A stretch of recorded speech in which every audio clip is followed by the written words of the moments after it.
So people come in because they're in pain, and they want the pain to go away. Yeah. Right? And maybe they've tried something else that didn't work, and you're like, talk medicine, right? Without having to take a pill, how can I relieve this pain, this suffering, this problem?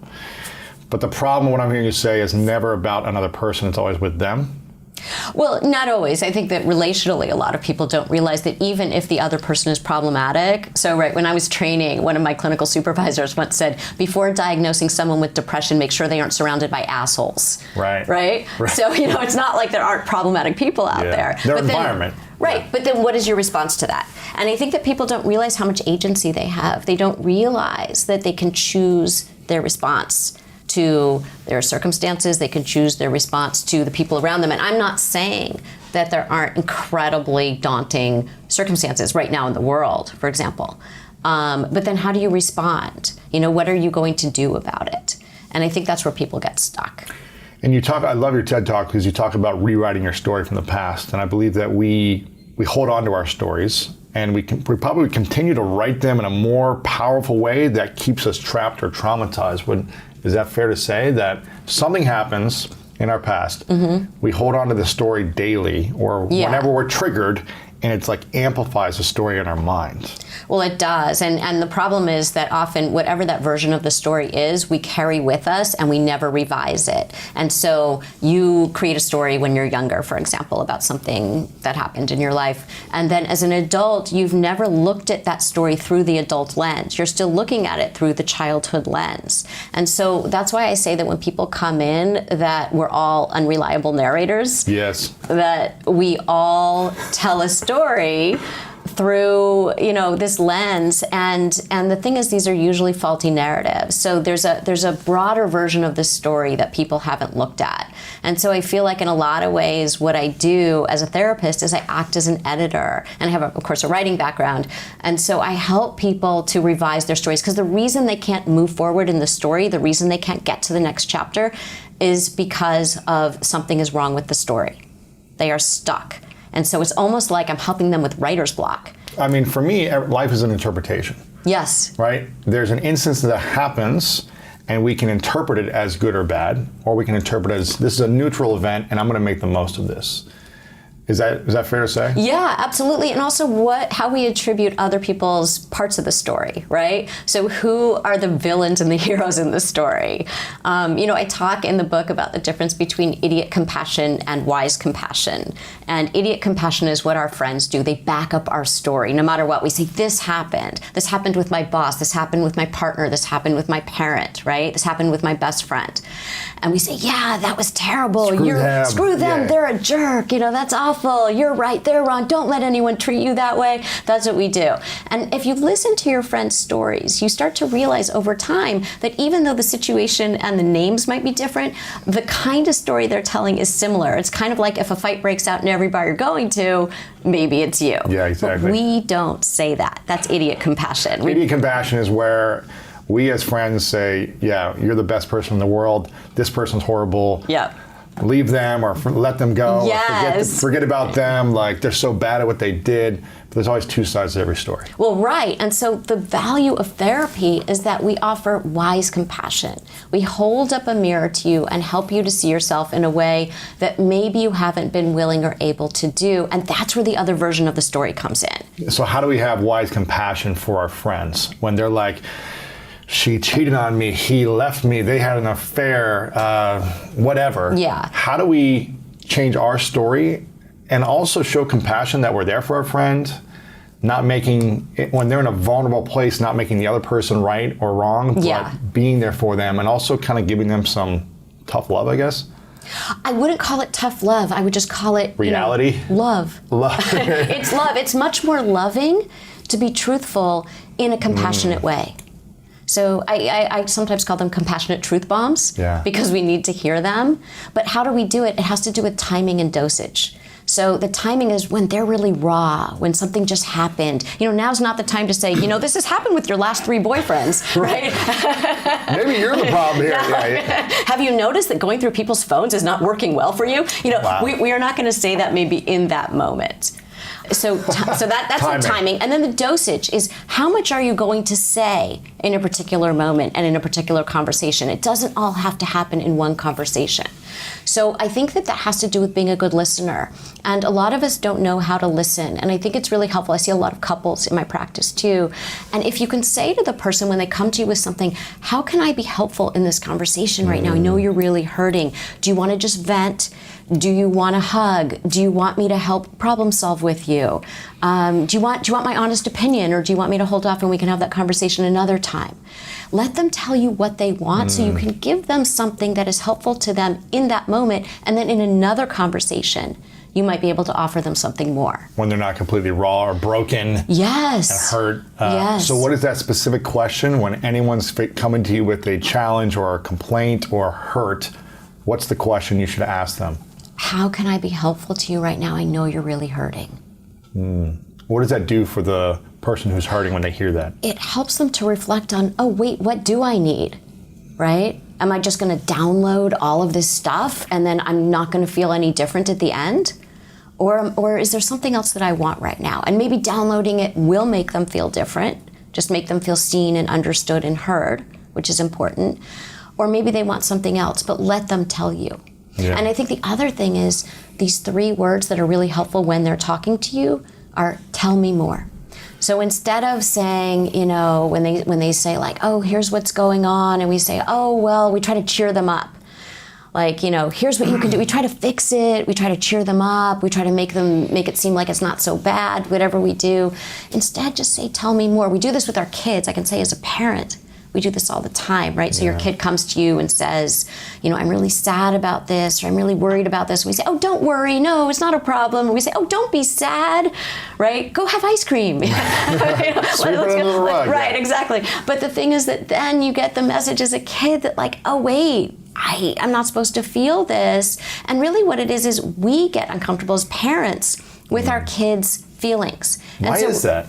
Because we are uncomfortable with feelings. We grew up in a way where feelings were messy, feelings were uncomfortable, feelings were something that, they were going to be trouble. Yeah. As opposed to stop feelings. Stop crying as a kid. Yes, as opposed to just, feelings are actually a great thing. People say, oh, there are these negative feelings like sadness, anxiety, anger, whatever, even envy. I always say feelings are like a compass. They tell us what direction to go in. So with envy, for example, I say follow your envy. It tells you what you want. If you are feeling envy, that's great because it says, what do I desire? It puts you in touch with your desire. What is it that I desire, and what steps can I take to get something like that in my own life? If you're feeling sad, if you're feeling anxious, what is not working right now that you can look at? If you stuff down that feeling, if you pretend it's not there, it just gets bigger. And here's what happens. It doesn't go away. It comes out in too much food, alcohol, drugs, insomnia, a short-temperedness, inability to function, distractibility, that mindless scrolling we all do through the internet.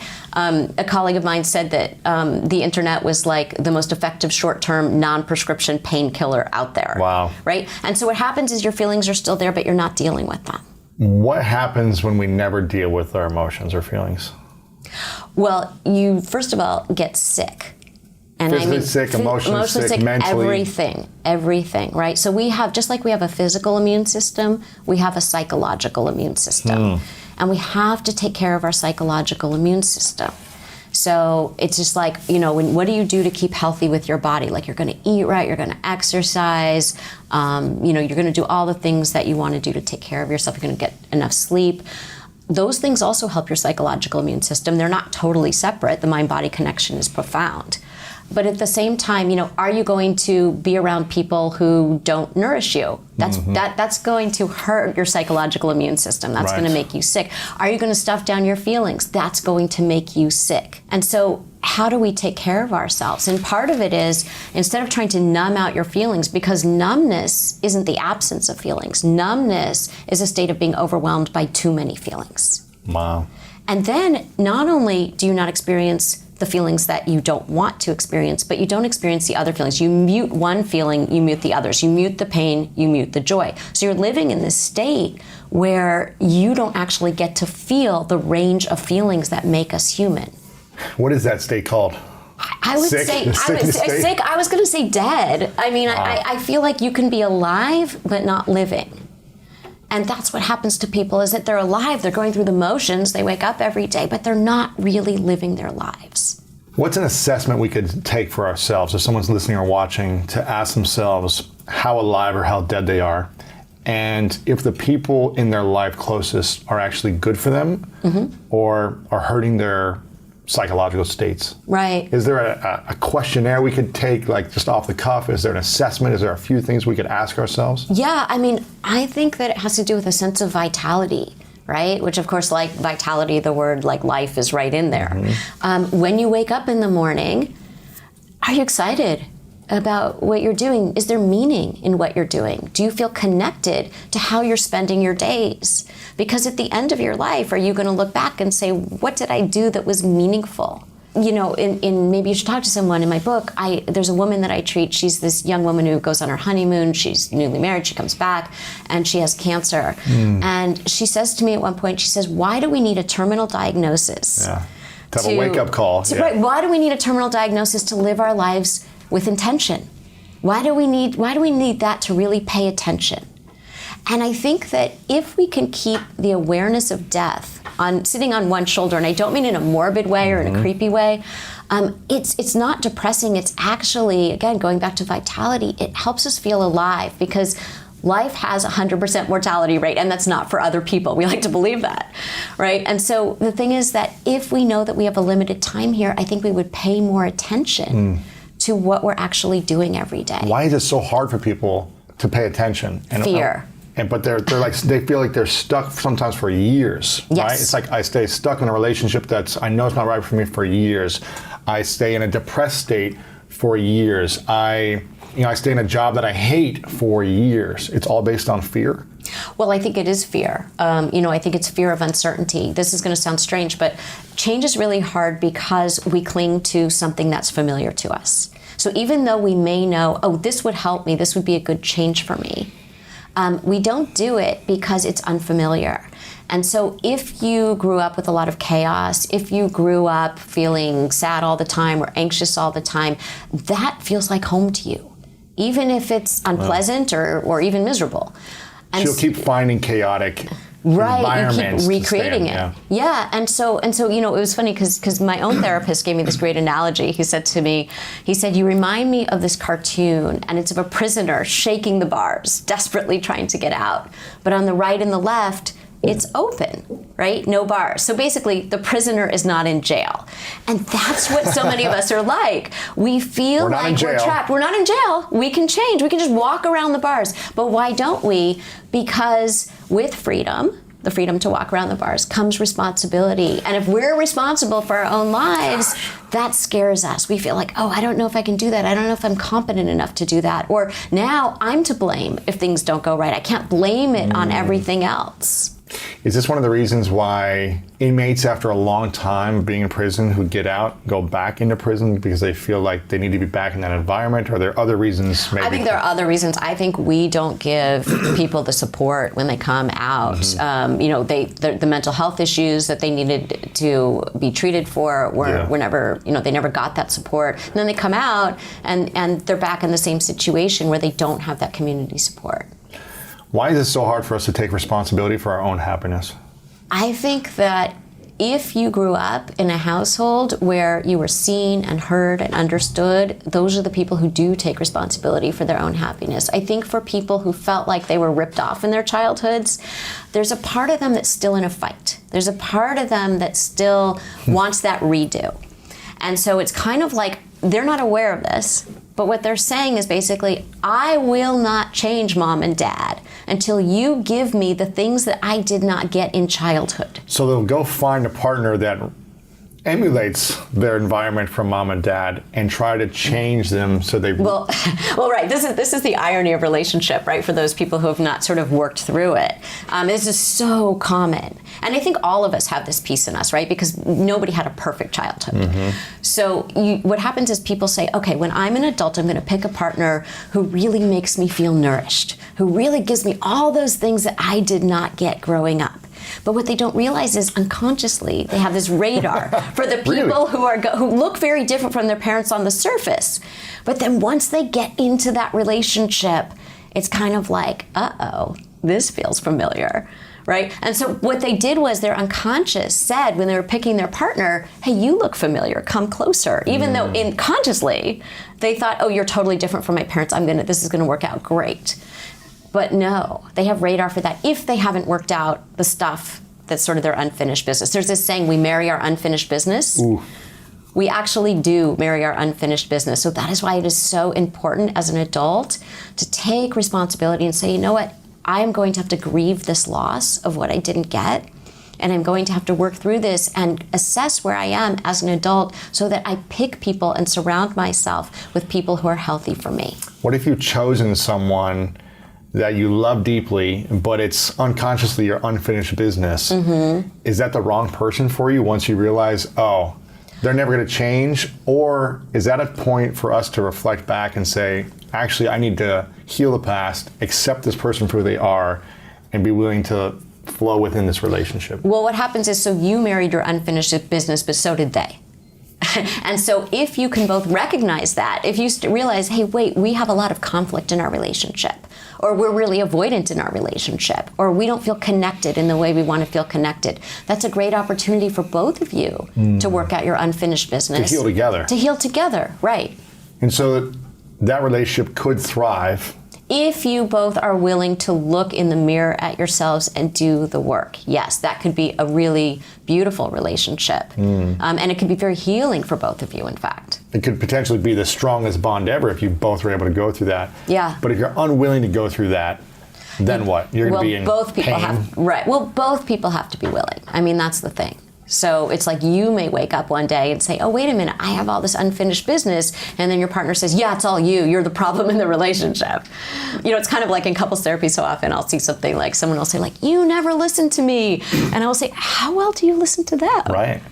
Right? It's always like... If you're just yelling at someone all day, are they going to want to listen to you? Right, right. So, you know, there's this dance that we do in relationship. And what happens is people are doing these dance steps. And people become very ingrained. It's like, oh, here we go. You can script out people's arguments. You know exactly what they're going to look like. It starts with one thing and then it goes back into many different things. You're like, oh, and you know exactly how it's going to go and who's going to feel what and who's going to accuse the other person of what.